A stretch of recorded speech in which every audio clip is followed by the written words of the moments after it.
ప్రతి ఒక్కరికి ఈ మధ్య కాలంలో ఒకప్పుడంటే జాతకాలు రాసుకోవడం అనేది ఉండేది కాదు కానీ, ఈ మధ్య కాలంలో ఎక్కువ చూస్తూ ఉన్నాం. దానికి తగ్గట్టుగా కూడా డెలివరీస్ ప్లాన్ చేస్తూ ఉండడం జరుగుతుంది. అసలు ఇది ఎంతవరకు కరెక్ట్ అంటారు? అంటే మన పుట్టుకని మార్చి పలానా డేట్‌కి ఫిక్స్ చేయడం అనేది ఎంతవరకు కరెక్టు? వాళ్ళు ఫిక్స్ చేసుకున్న డేట్ గనక పుడితే అది లైఫ్ లాంగ్ ఆ జాతకం ఉపయోగపడుతుందంటారా? మీరందరూ చాలా జాగ్రత్తగా ఈ వీడియో వినండి. బుద్ధిహీనులకి నేను చెప్పట్లా, పనికిమాలిన వాళ్ళకి అసలు చెప్పట్లా. విషయాన్ని అర్థం చేసుకొని మన బ్రతుకులు ఎట్లాగో తగలబడ్డాయి, ఎలా ఉంటుందో తెలిసావట్లా.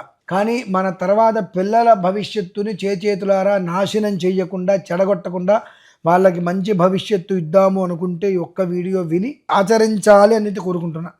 ఏంటంటే మాది గర్భం ఎప్పుడైతే కనుక స్త్రీ గర్భవతి అవుతుందో, గర్భవతి అవ్వటానికి పూర్వం 3 మాసాలు ఆ బీజం అనేటువంటి తండ్రి శిరస్సులో ఉంటుందమ్మా. చాలామంది సంతానం కలగట్లేదంటే అమ్మాయిల లోపం ఉంది అంటూ ఉంటారు. ఆ పిల్లవాడి యొక్క శిరస్సులో 3 మాసాలు బీజం ఉన్న తర్వాత తల్లి గర్భంలో పడుతుంది.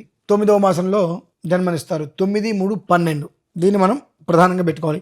ఈ విషయం మళ్ళీ మాట్లాడదాం. ఇప్పుడు మీరు అడిగింది నేను కొన్నిసార్లు విన్నాను. ఏంటంటే స్వతహాగా 9వ నెల వచ్చింది అన్న తర్వాత డెలివరీకి సిద్ధమవుతారు. కొంతమంది ప్రత్యేకంగా ఈ నక్షత్రంలో పుడితే పిల్లలు బాగుంటారు కాబట్టి ఈ నక్షత్రంలో మాకు ఆపరేషన్ చేయించండి అని చెప్తూ ఉంటారు. నాకు అనిపిస్తుంది ఏ బెల్ట్ తెగే వరకు వెళ్ళి కొట్టాలి అని.